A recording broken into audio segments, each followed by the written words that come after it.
In the world of WADF, everyone loves and admires this man, the first and current president of the World Artistic Dance Federation. He founded and inspired the organization, which has united dancers of different styles from all over the world and makes them one big family. But do you know much about him? Several days before the European Championships 2020, it's time to tell his dancing story. These are People of WADF with me, Mikhail Shepkin, and I'm ready to tell you the dancing story of Nils-Hakan Carlzon. So, here we go!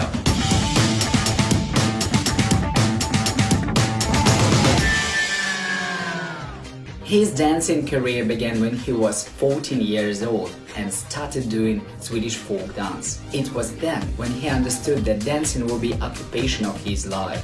When he was 17, Nils joined a navy, and just one call to a dance school changed his life forever.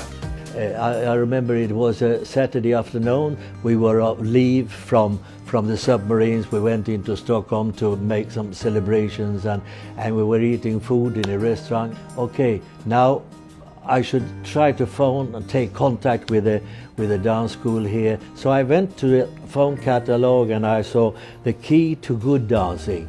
So I phoned that number, and it was a lady and her name was Greta. She said, we have a small competition in a place in Stockholm. If you like to come and see, so can we talk there? And I went to this competition, and I never saw a competition in ballroom dancing before, and I was amazed. And of course my style at that time was very social, because that was the only thing I know. So to avoid criticism for my lack of style, I decided to take all possible education that I could get to prevent that anybody could criticize me. The world of ballroom dance was not enough for him, and in 1964 he decided to move to England to learn stage dances, jazz, step and contemporary.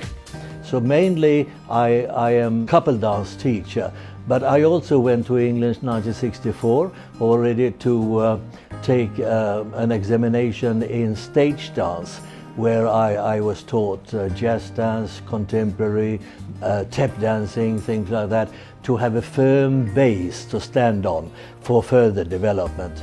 And after about 10 years, let's say about 1975, I've taken all possible examinations that are in the world in ballroom and Latin American dance. Working with the best teachers, keeping an open mind on the world of dance, and being interested in social dancing helped him to achieve his final goal. I liked mostly the social part of dancing.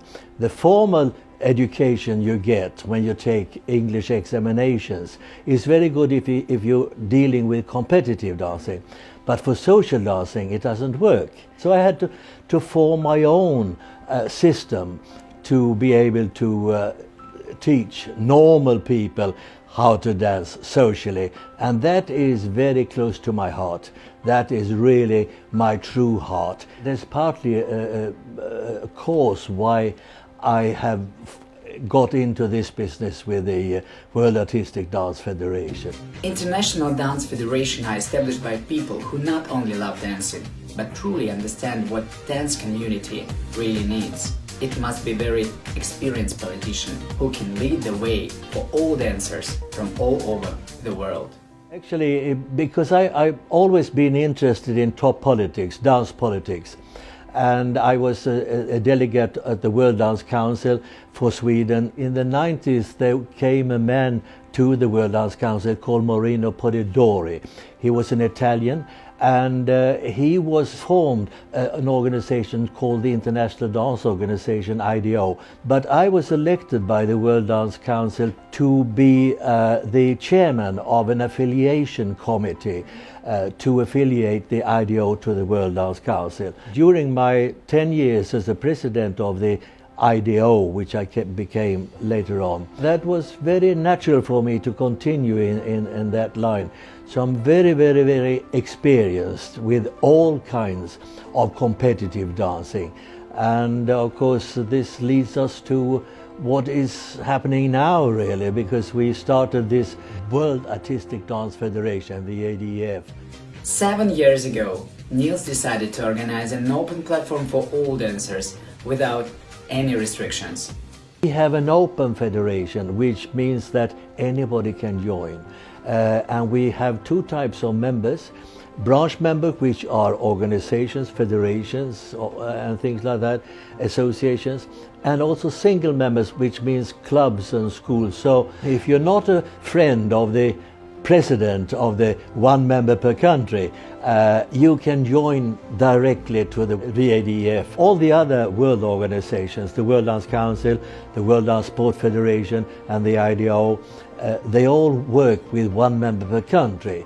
And they are a little bit stuck with that because the members that are already members, they do not want anybody else to come in, you see. So when I started this, I said to myself, now this is not really what I want. I want an open federation where everybody can come inside, and it's very successful.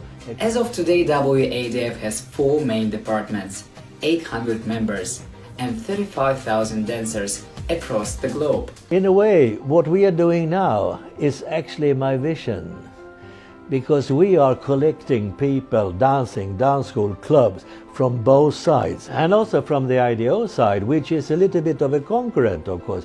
I think the IDO think that we are a very big concurrent to what they are doing.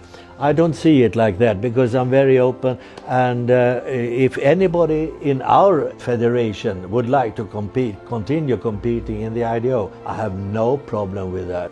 Aside from his professional career, Nils is very happy man. He is living in Sweden with his wife Yvonne. Nils, a dance teacher, and Yvonne, an accountant, decided to open a dance shop, which has been successful for many years. His own business, his dance federation. Nils like it all, but he's very happy to come back home where his grandson is waiting for him.